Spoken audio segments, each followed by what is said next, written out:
Buenas noches, compañeros. Esta noche les vamos a hablar acerca de la devolución en la entrevista.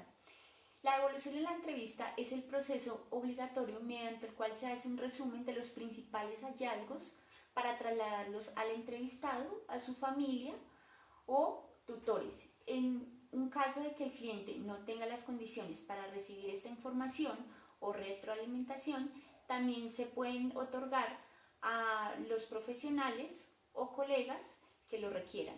En este último caso, el informe de evolución suele ser escrito y no en formato de entrevista, por lo que su estructura y contenidos no serán tratados aquí. Es muy importante recordar que según la normativa legal, el cliente tiene el derecho a ser informado de las exploraciones o exámenes a los que se haya sometido, y en este sentido la entrevista de evolución entra en el capítulo de derechos de los clientes u obligaciones de los profesionales. Debemos recordar que en este tipo de entrevista, por ser un tipo de entrevista que se utiliza mucho en la parte clínica, se van a utilizar los consentimientos informados antes de cualquier procedimiento, antes de cualquier examen o bueno. Una de las finalidades y de los objetivos es proporcionar al cliente nuestra visión profesional del problema y problemas por los que fue entrevistado, o lo que es igual, explicar la formulación que nos parece que es mejor y se adecua a su caso. Se debe enseñar al cliente todo lo que se necesita saber sobre su problema, enfermedad, malestar, disfunción, trastorno o padecimiento, para que tenga una idea clara de cómo este problema afecta su vida y que aprenda a manejarlo y afrontarlo y de pronto a mejorar sus hábitos de vida. En el contexto clínico, un tercer objetivo es indispensable negociar o consensuar con el cliente o paciente un plan de tratamiento y motivarlo para que se involucre activamente en él. Muchas gracias. Tareas y habilidades específicas, comunicación, interacción y proceso. Bueno, delimitar con precisión los problemas del cliente se requiere con atención especial, teniendo en cuenta también la queja principal que motivó la consulta. Esto incluye facilitar información sobre las posibles causas que desencadenantes, sus consecuencias específicas en la vida cotidiana y los factores que mantienen y exacerban. Obviamente, el contenido de esta explicación variará en función del problema o trastorno y de la función de la devolución de la entrevista, las propias características del cliente. Para cumplir con esta tarea, hay que comenzar por resumir el problema de un modo conciso para que el cliente se dé cuenta que sí le estamos prestando atención. También se debe utilizar un lenguaje accesible y claro y asegurarse de que el cliente comparte la síntesis de lo que le acabamos de ofrecer. En resumen, no se debe basar en etiquetas diagnósticas concretas, entre otras cosas porque ayudan un poco a la comprensión del problema y porque no siempre coinciden los significados que el profesional y el cliente asignan a un mismo término.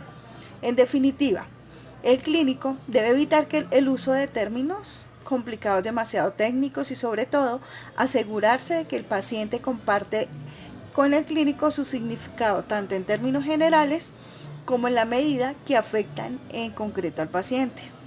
También hablamos sobre el uso de analogías, metáforas, refranes, material visual, esquemas, figuras y diagramas, cualquier recurso que sirva de ayuda para que el paciente comprenda la información que se le facilita. Es también especialmente útil de cara a manejar un lenguaje claro, comprensible y adecuado. Ahora bien, hay que asegurarse de que el paciente entiende realmente el significado de la metáfora o la analogía y que la aplica correctamente en su problema particular. Por último, podemos decir que hay que ajustarse al máximo a la realidad del paciente. Por ejemplo, un paciente puede entender mejor la finalidad de sus comportamientos de evitación si estos se explican en relación con una situación de su vida real. En este sentido, iría bueno una explicación como esta. Le podemos decir: cuando decides ir caminando en lugar de tomar el autobús, aunque esto signifique que tienes que salir de tu casa una hora antes, estás asegurándote de que no vas a experimentar sensaciones corporales que te resultan desagradables como corazón acelerado, falta de aire, sudoración, entre otros, porque digamos cuando se viven ciertos síntomas, la presión o en algunos espacios sentimos que eso aumenta un poco más la situación que nosotros estamos viviendo de estrés y no podemos manejarla de una forma más clara. Buenas tardes. En el manejo de la comunicación y de la interacción, muchos de nosotros o de los profesionales que inician una terapia quisieran encontrarse o nosotros quisiéramos encontrarnos con una persona que esté dispuesta a iniciar su proceso, ¿verdad?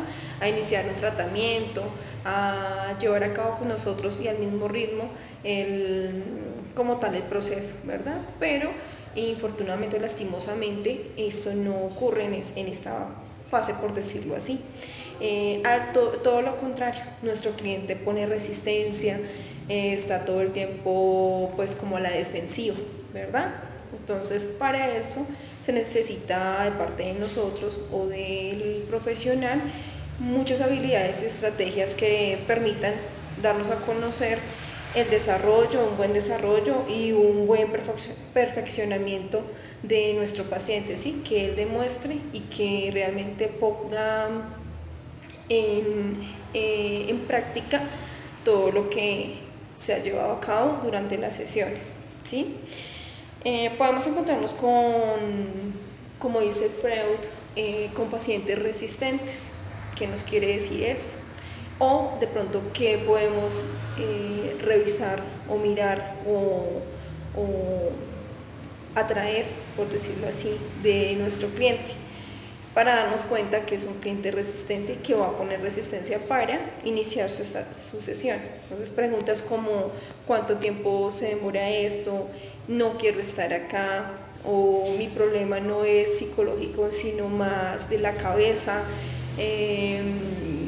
realmente tengo muchas cosas más que hacer que estar aquí, ¿verdad?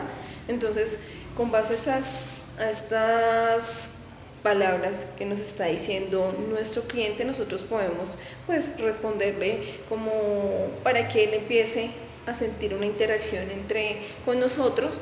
Podemos decirle de cuánto tiempo dispones, de qué quieres hablar en la sesión. Si ya estás aquí, pues deberíamos aprovechar el tiempo y podemos aprovechar y empezar a buscar que nuestro paciente pues empiece a hablar y empiece a sentir empatía con nosotros, ¿verdad? ¿Por qué de pronto ocurre esto? ¿Por qué de pronto los pacientes son resistentes a iniciar un proceso o un tratamiento? Esto puede ocurrir por varios factores. Uno de ellos puede ser por presión familiar, por presión de la pareja. De pronto se siente como intimidado o la pareja le indica que si no inicia su tratamiento puede haber el divorcio, problemas de pronto judiciales, entre comillas, que los envían a iniciar este proceso y ellos están muy cerrados a iniciar. Entonces, por muchos factores se pueden dar que los pacientes sean resistentes para iniciar un proceso. Expresiones que pueden darnos a conocer el paciente, como que tiene resistencia, como lo decía, cuánto va a durar esto, es necesario que esté aquí, si se demora todo ese tiempo tengo que estarlo acá o puedo retirarme antes. Entonces podemos nosotros estarle preguntando eso, de cuánto tiempo dispones y demás. Bueno, muchísimas gracias.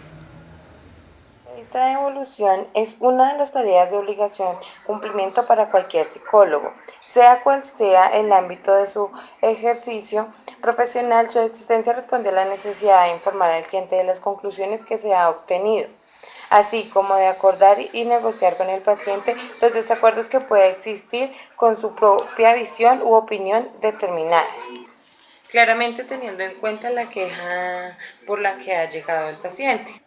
Tenemos que tener en cuenta el lenguaje, que sea un lenguaje claro y accesible para los pacientes. Muchas veces utilizamos lenguaje técnicos que ellos no comprenden y lo que hacemos es enredarlos, y debemos estar seguros de que el cliente pues acepte la síntesis que nosotros le hicimos. En este punto debemos reformular de modo diferente la narración que el paciente hace de sus problemas y los significados que le atribuye, con el fin de promover un cambio de significado que se ajuste más a la realidad Por último, se debe aclarar que el médico o terapeuta debe tener total confidencialidad con el manejo de esta información. Él está en la obligación de enterar al cliente si quiere que terceras personas tengan su historial. Los únicos que están exceptos de eso son los menores de edad, que son los únicos que no tienen ese derecho, porque pues por su motivo, por ser menores de edad. Incluso en estos casos, y aunque no sea por impedimento legal, es más que aconsejable solicitar el confirmado del menor. Cabe aclarar que es únicamente en caso de orden judicial. Muchas gracias por su atención, compañeros y docentes. Esto fue todo. Gracias.